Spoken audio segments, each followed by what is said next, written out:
கிறிஸ்துவுக்குள் பிரியமானவர்களே, இந்த நாளுக்கான மாலை நேரம் அண்ணா அப்போஸ்தலனாகிய பவுல் ரோமருக்கு எழுதின நிருபம் 9ஆம் அதிகாரம் 26வது வசனம். ரோமர் 9:26, ரோமன்ஸ் 9:26. நீங்கள் என்னுடைய ஜனங்கள் அல்லவென்றும் அவர்களுக்கு சொல்லப்பட்ட இடத்திலே அவர்கள் ஜீவனுள்ள தேவனுடைய பிள்ளைகள் எண்ணப்படுவார்கள் என்று ஓசியாவின் தீர்க்க தரிசனத்தில் சொல்லியிருக்கிறது. இப்போ அப்போஸ்தலனாகிய பவுல் அழகா சொல்றார். ஓசியா 1வது அதிகாரம் 10வது வசனம், ஓசியா 2:23 எப்படி அந்தபடி எனக்கு ஜனங்கள் அல்லாதவர்கள் என்று சொல்லக்கூடிய மக்கள் என்னுடைய பிள்ளைகள் என்று அழைக்கப்படுவார்கள். எப்படி நம்ம என்னுடைய ஜனமே இல்லைனாதவங்க என்னுடைய பிள்ளைகள் என்று அழைக்கப்படுவார்கள் என்று சொல்லக்கூடியதாக. அப்போங்க எப்படி பவுல் தன்னுடைய வாதத்தை எடுத்து அவங்களுக்கு சொல்லும்போது என்ன சொல்லி முடிக்கிறாரு? எப்பா, இது வேற ஒன்றும் இல்லை, இது கர்த்தர் சொன்ன வார்த்தையினுடைய நிறைவேற்றம். எப்படி கர்த்தர் என்ன பண்ணாரு? புறஜாதியார்கள் அனைத்து தன்னுடைய பிள்ளைகளாய் மாற்றினார் என்று சொல்வதற்காக. அப்போ இந்த சொல்லப்படாத இடத்துல எங்க அவங்க நிராகரிக்கப்பட்டாங்களோ அவங்கள தன்னுடைய பிள்ளைகளாக ஏற்றுக்கொள்ளப்பட்டதா. முன்னாடி என்னுடைய பிள்ளைகள் இல்லை, இப்போ என்ன? Children of the living God, என்ன ஜீவனுள்ள தேவனுடைய பிள்ளைகள் என்று சொல்லக்கூடியதாக. இங்கே ரொம்ப அழகாக நேர்த்தியாக சொல்லக்கூடியது. முன்னாடி நீங்கள் உடன்படிக்கைக்கு அப்பாற்பட்டவங்களாக இருந்தீங்க, ஆனால் இப்போ நீங்கள் யாரு? ஜீவனுள்ள தேவனுடைய பிள்ளைகள். அப்போ என்ன? முழுமையாக அவருக்கு சொந்தமானவர்களாய், அவருடைய சுதந்திரத்தை அனுபவிக்கக்கூடியவர்களாய், அவருடைய அன்பை ஏற்றுக்கொள்ளக்கூடிய மக்களாக. அப்போ இதை ரொம்ப அழகாக நேர்த்தியாக சொன்னார் இல்லையா? ரோமர் 9வது அதிகாரம் 24வது வசனம் சொல்லும்போது என்ன சொன்னார்? அவர் என்ன யூதர்களையும் புறஜாதியார் 2 பேரையும் தான் அழைச்சிருக்கிறாரு. எபேசியர் 2வது அதிகாரம் 11-12 சொல்லும்போது எப்படி புறஜாதியாரையும் யூதர்களையும் சேர்த்து ஒரு குடும்பமாக கொண்டு சேர்த்திருக்கிறான்னு சொல்லி சொன்னார். அப்போ முன்னாடி இப்போ நீங்கள் தேவனுடைய பிள்ளையே இல்லை, தேவனுடைய உடன்படிக்கைக்கு அப்பாற்பட்டவங்களாக இருந்தீங்க. ஆனால் இப்போ என்ன பண்ணிட்டாரு? உங்களை அவருடைய பிள்ளையாக மாற்றி விட்டார். பேதுரு அழகாக அதை சொல்லும்போது 1 பேதுரு 2வது அதிகாரம் 10வது வசனத்தை சொல்லும்போது, முன்னே நீங்கள் அவருடைய மக்களாய் இருக்கவில்லை, இப்பொழுதோ நீங்கள் தேவனுடைய பிள்ளைகளாய் தேவனுடைய ஜனமாய் இருக்கிறீர்கள். அது மாத்திரமல்ல, இங்கே சொல்லும்போது என்ன? ஜீவனுள்ள தேவனுடைய பிள்ளைகள் எனப்படுவார்கள்.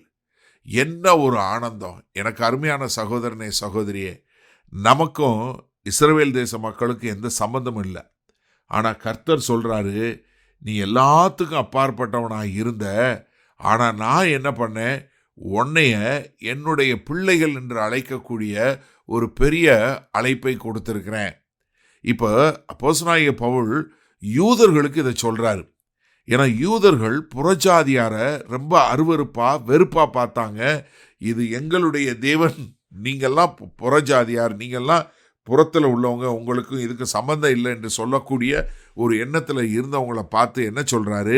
இல்லை, தேவன் அவர்களை தன்னுடைய பிள்ளைகள் என்று சொல்லி இருக்கிறார் என்று சொல்லக்கூடியதா. சரி, இந்த நாளில் இந்த வசனத்தை நம்ம எப்படி எடுத்துக்கொள்வது?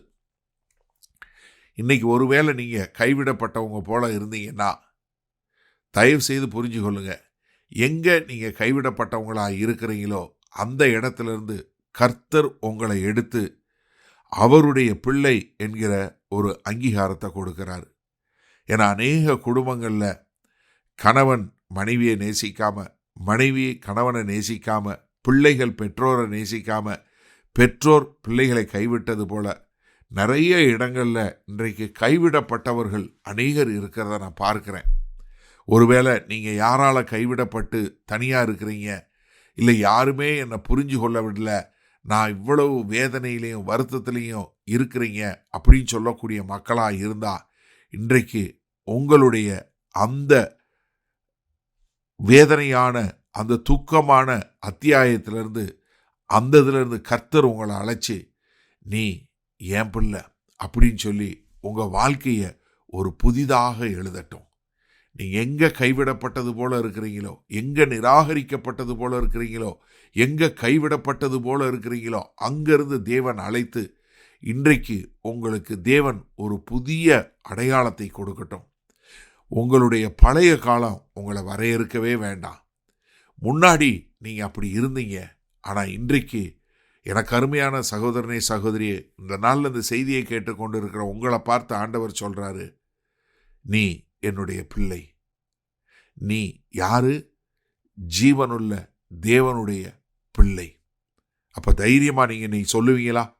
ஒரு நிமிஷம் உங்கள் வாய்களை திறந்து சொல்லுங்க, நான் ஜீவனுள்ள தேவனுடைய பிள்ளை என்று எனக்கு ஒரு அழைப்பு கர்த்தர் கொடுத்திருக்கிறாரு. யார் இருக்கிறாங்களோ இல்லையோ, எனக்கு ஒரு பரம தகப்பன் உண்டு என்று சொல்லி தைரியமாக நம்ம வாழ்க்கையில் முன்னேற நம்மளை ஒப்பு கொடுப்போமா? மகா கிருபையும் இரக்கம் நிறைந்த எங்கள் அன்பின் தகப்பனே, இதோ கைவிடப்பட்டவர்களாய், நிராகரிக்கப்பட்டவர்களாய், வெறுத்து ஒதுக்கப்பட்டவர்களாய், ஆண்டவரே எத்தனையோ பேர் இருந்தாலும் ஒரு தனித்து இருப்பது போல இருக்கக்கூடிய ஒவ்வொரு சகோதர சகோதரிகளுக்காய் நான் ஜெபிக்கிறேன்.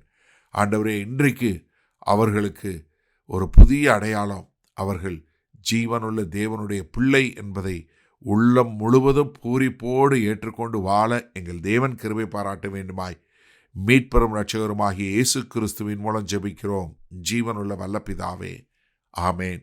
கர்த்தர் உங்களை ஆசீர்வதிப்பாராக. நாம் நாளை காலை தினசரி தியானத்தில் சந்திப்போம். Good night.